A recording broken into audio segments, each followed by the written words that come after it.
प्रिय दर्शकों, हर हर महादेव, जय सिया राम।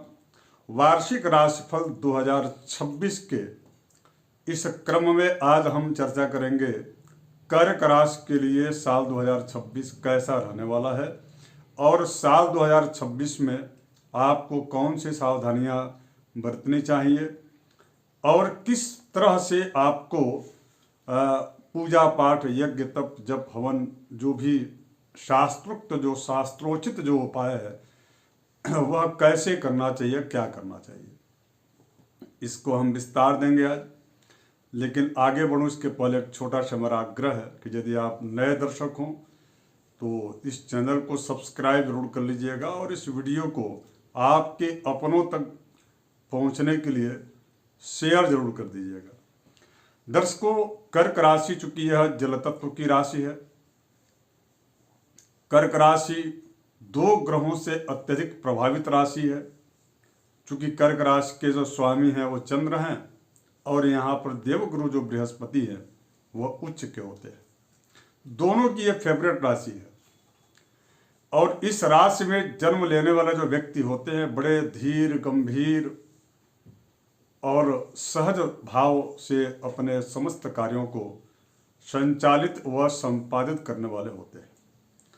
दर्शकों, कर्क राशि चूंकि साल 2026 में बात करूं मैं ज्योतिष के आधार पर कि कैसा रहने वाला है, तो दर्शकों बड़ी अच्छी बात यह है कि आपकी राशि पर ही देवगुरु बृहस्पति का गोचर इस साल होगा। अभी वर्तमान में चूंकि 31 दिसंबर 2025 जो बीत रहा है, 31 दिसंबर 2025 से लेकर के और 20 मई 2026 तक वक्री अवस्था में आपकी राशि से देवगुरु बृहस्पति मिथुन राशि में चले जाएंगे, जो कि आपकी राशि के 12वें स्थान को वह जो है प्रभावित करेंगे। और 12वां जो स्थान होता है वह आप सबको ज्ञात है कि वह व्यय का भाव उसको कहा गया है। वह जो स्थान है वह जन्म कुंडली का अथवा राशि क्रम में देखा जाए तो बहुत अनुकूल फलदायी नहीं होता।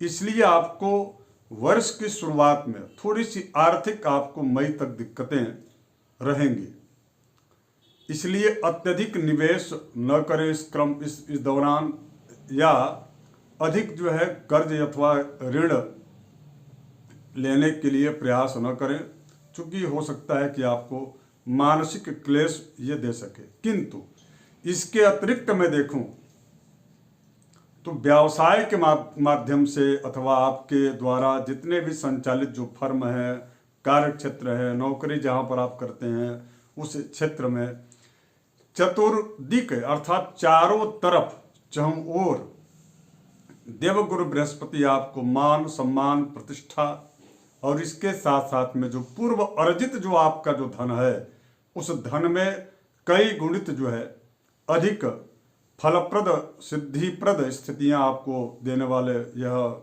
देवगुरु हैं। और देवगुरु का 20 मई 2026 से लेकर के और 15 अक्टूबर 2026 तक का जो टाइम है वह एक ऐसा समय है जो आपके इस पूरे साल को यादगार बना देगा।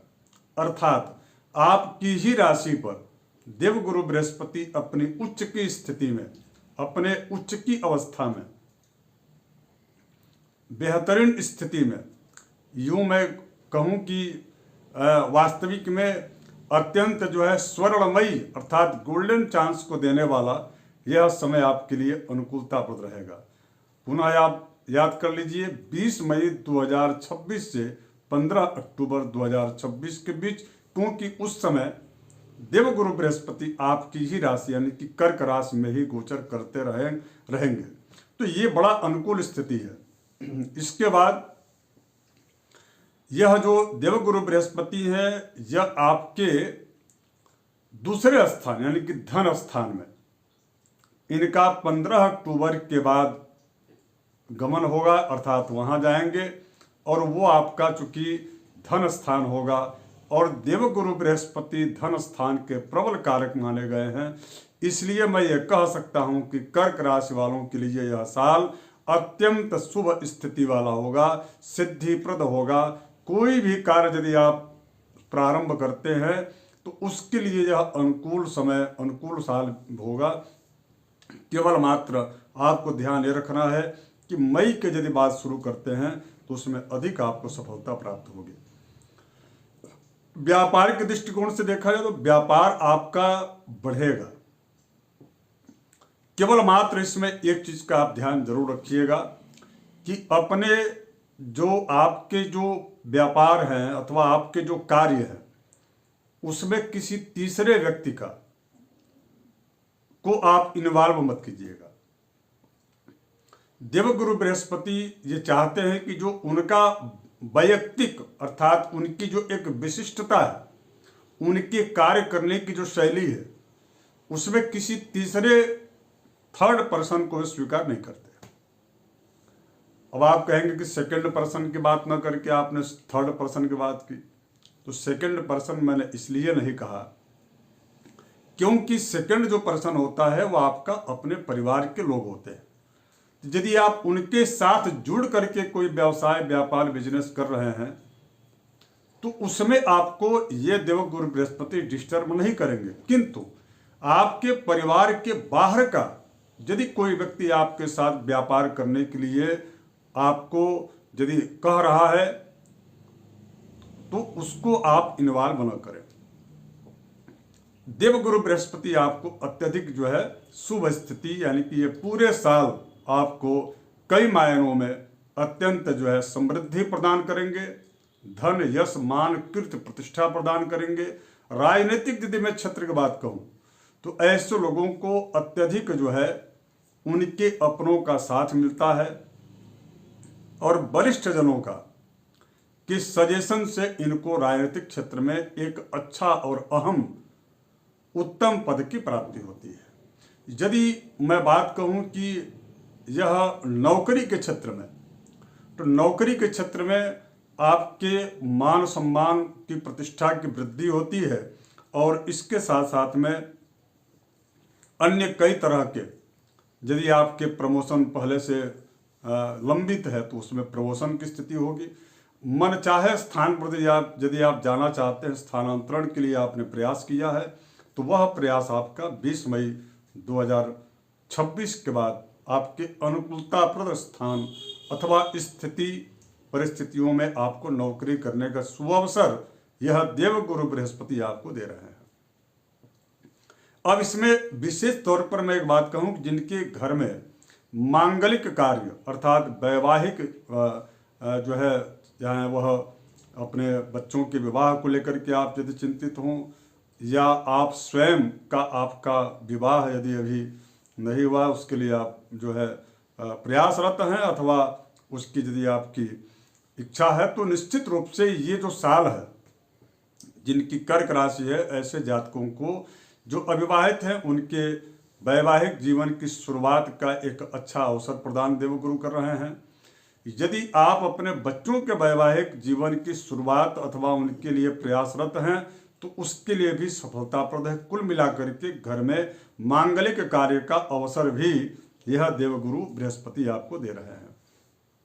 मैं बात कहूं यदि स्वास्थ्य की, तो स्वास्थ्य के दृष्टिकोण से देखिए, इसमें जब भी देवगुरु बृहस्पति की जब हम चर्चा करते हैं तो देवगुरु बृहस्पति का जो सबसे अधिक जो माइनस जो इनका जो पॉइंट है, यानी कि आपके यदि कुंडली में गुरु यदि डिस्टर्ब हैं, पाप ग्रहों से जो है घिरे हुए हैं, पीड़ित हैं, तो ऐसी स्थिति में थोड़ी सी लीवर से संबंधित जो है यह परेशानियां देते हैं। क्योंकि ज़्यादा प्रभाव इनका इस साल देखा जा रहा है, तो यदि पॉजिटिव इनका प्रभाव देखा जाएगा तो निगेटिव भी प्रभाव होगा। तो निगेटिव प्रभाव यही है कि ऐसे लोगों को थोड़ी सी खान पान और रहन सहन की जो स्थिति है उसको परंपरागत जो है, जो हमारा आयुर्वेद जो कहता है उसके अनुरूप अपने जीवनचर्या को ढाल लेना चाहिए। प्रायः प्रयास ये करें कि सायंकाल के बाद यदि आप भोजन न करें तो ज़्यादा उचित होगा। आप जो भी है स्वास्थ्य को ध्यान रखते हुए प्रतिदिन भगवान सूर्य की आराधना, उनके योग और उनके आसन, ध्यान, मेडिटेशन इत्यादि का भी कार्य आप यदि करें तो यह देवगुरु बृहस्पति आपको पूरे साल स्वस्थ रखेंगे, समृद्धि प्रदान करेंगे। अब मैं बात करूं सावधानी की दूसरे स्तर में, तो देखिए इसमें चूंकि शनि जो है वह शनि आपके भाग्य स्थान में है, तो यदि आपके माता पिता हैं तो उनको आप तीर्थ यात्रा वगैरह करा सकते हैं, यह अवसर अच्छा है। सावधानी की बात करूं तो 12वें 9वें स्थान में यदि शनि रहते हैं तो प्रायः देखा गया है कि ऐसे लोगों के द्वारा डिजिटली, जो कि आजकल का जो समय है वह डिजिटल का है, तो डिजिटली लेन देन करते समय थोड़ी बहुत उनको जो है कई बार धन की हानि भी सहनी पड़ती है, कई बार उनको ब्लेम भी किया जाता है। तो ऐसी स्थिति में थोड़ी सी आपको यहाँ पर शनि से संबंधित स्थितियाँ जब भी उत्पन्न हो, यदि आप किसी दो लोगों के बीच में आप जा रहे हैं मीडिएटर की भूमिका निभाने, तो वहाँ आपको सावधान हो जाना चाहिए। यदि आप डिजिटल लेन देन करने जा रहे हैं तो यह साल आपके लिए बड़ा थोड़ा सा सावधानी पूर्वक ही आपको लेन देन करना चाहिए। दूसरी इसमें एक सावधानी मैं कहूँ, चूँकि राहु जो है वह आपके पूरे साल अष्टम स्थान में रहने वाले हैं। अष्टम स्थान के जो राहु होते हैं वह इस प्रकार इस बात का जो है इशारा करते हैं कि वह पूर्व जन्म का जो किया हुआ जो आपके द्वारा कर्म है, उसके कर्म का प्रभाव भी आपके इस साल देखने को मिलेंगे। अर्थात वह पूर्णतः यानी यदि आपने अच्छा कर्म किया है तो आपको अच्छे फल की प्राप्ति होगी, अर्थात आपके विकास में, आपकी उन्नति में, आपके व्यापार और नौकरी अथवा शिक्षा के क्षेत्र में या उन्नति में अत्यधिक जो है सहयोग देंगे। किंतु यदि आपके लिए राहु जो भी मैंने कहा है इसके विपरीत यदि फल प्रदान कर रहे होंगे तो आपको थोड़ा सा विशेष रूप से जो है दान करना चाहिए। और दान किस चीज़ का करना चाहिए, तो चावल जो सादा जो चावल होता है, सादा चावल में आप जो है हल्दी की गांठ और कुछ रुपए ऐसा मिला करके और प्रति रविवार, कम से कम प्रति रविवार अथवा शनिवार को, रविवार अथवा शनिवार दोनों में से किसी भी एक दिन आप जो है किसी विप्र को आप दान करें और उनको प्रणाम करके उनका आशीर्वाद लें। और प्रातः काल उठ करके नियमतः अपने से वरिष्ठ जनों का चरण स्पर्श करके प्रणाम करें। इससे राहु से संबंधित यदि कोई नेगेटिव प्रभाव आपको इस वर्ष देखने को भी मिलेगी तो उससे आपको निजात मिल जाएगा। दर्शकों धन्यवाद। पुनः आग्रह, यदि आप यदि नए दर्शक हो तो सब्सक्राइब कर लीजिएगा और इस वीडियो को शेयर कर दीजिएगा। पुनः मिलते हैं अगली राशि सिंह राशि को लेकर के। तब तक जय सिया राम। आप सभी स्वस्थ रहें, मस्त रहें और व्यस्त रहें। जय जय सिया राम।